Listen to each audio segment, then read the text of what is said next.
عزیزان محترم، اس پہلے خطبے میں سب سے پہلے اپنے نفس اور آپ سب کو تقوی پروردگار کی طرف دعوت دیتے ہوئے، اس لیے کہ حکم شریعت ہے کہ اس پہلے خطبے میں تقوی پروردگار کی طرف دعوت دی جائے، اور شاید یہی شریعت کی مصلحت ہے، مقصد ہے کہ ہر ہفتے تقوی کو یاد کرایا جائے، کیونکہ نماز کے لیے خطبہ ضروری ہے اور خطبے میں تقوی کی گفتگو ضروری ہے۔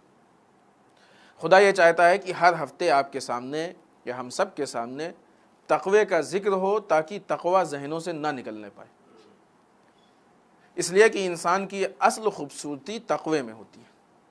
انسان کی خوبصورتی یہ نہیں کہتے کہ مثلا جسم صاف نہ کرے، کپڑے صاف نہیں، جسم بھی صاف رکھے، ٹھیک ٹھاک رکھے، کپڑے بھی اچھے پہنے، ٹھیک ٹھاک پہنے جتنی اس کی حیثیت میں ہو، لیکن اصل حقیقی خوبصورتی ان چیزوں سے نہیں آتی ہے۔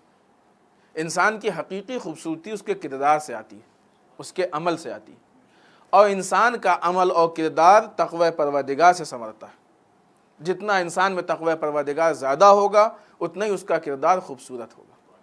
ان اکرمکم عند اللہ اتقاکم، خدا کے نزدیک سب سے زیادہ صاحب کرامت و صاحب عزت وہ شخص ہے جو تقوی میں سب سے زیادہ ہو۔ خدا تقوی کی بنیاد پہ ہم سے محبت کرتا ہے۔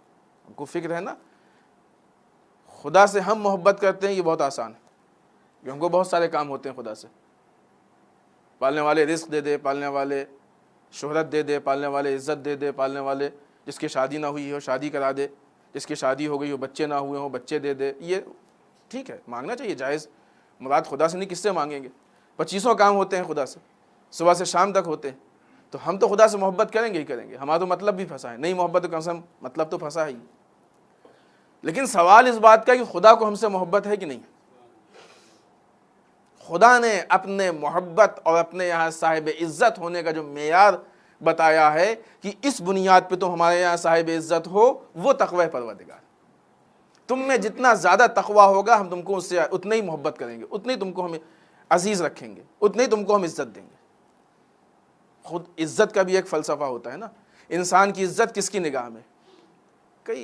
شاید 1 سال ہو گیا ہو، بہت پہلے، کئی جمعے پہلے ہم نے ایک مثال دی تھی کہ چوروں کے بیچ بھی ماہر چور کی بڑی عزت ہوتی ہے۔ تو مسئلہ اس کا نہیں کہ کون عزت کر رہا ہے، مسئلہ اس کا ہے کہ کیسے لوگ عزت کر رہے ہیں۔ کہتے نہیں فلاں صاحب ہیں، ان کی تو سب عزت کرتے ہیں، یہ سب ہیں کون کون سے؟ جیسے ہوں گے اس بنیاد پہ عزت کریں گے۔ کسی کی نگاہ میں مال بہت عزیز ہوگا تو وہ مالداروں کی عزت کرے گا، کسی کی نگاہ میں عہدہ عزیز ہوگا تو وہ عہدے والوں کی عزت کرے گا، جس کو جس سے مطلب ہوگا نا۔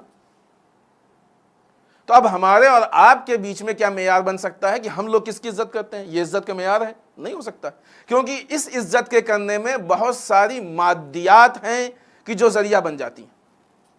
ہم مادیات کی بنیاد پہ عزت کرتے ہیں، نہیں کہ عزت کی صلاحیت کی بنیاد پہ۔ نہیں کہتے ہیں سب کرتے ہیں، لیکن ایسا ہوتا ہے، یہ پرابلم ہے، یہ مسائل موجود ہیں۔ لیکن ذات پروردگار وہ ذات ہے کہ جو اپنے بندے کو سب سے زیادہ اس لیے عزت دیتی ہے کہ تقوی میں سب سے زیادہ ہے، اس کے یہاں معیار تقوی۔ اگرچہ وہ سارے مخلوق کو سے محبت کرتا ہے خدا، لیکن زیادہ کس کو صاحب عزت کون ہے؟ ان چاہے محبتوں کے بعد ایک باپ اپنے سارے بیٹوں کو چاہتا ہے، لیکن جو بیٹا اس کی نگاہ میں لائق ہوتا ہے اس کا احترام زیادہ کرتا ہے، اس سے زیادہ محبت کرتا ہے۔ یقیناً ایک باپ سے زیادہ خدا ہم سے محبت کرتا ہے، ایک ماں سے کہیں زیادہ خدا ہم سے محبت کرتا ہے، اسی لیے وہ ہماری بہتری کی زیادہ فکر کرتا ہے۔ جتنی ماں باپ فکر کرتے ہیں اس سے کہیں زیادہ خدا۔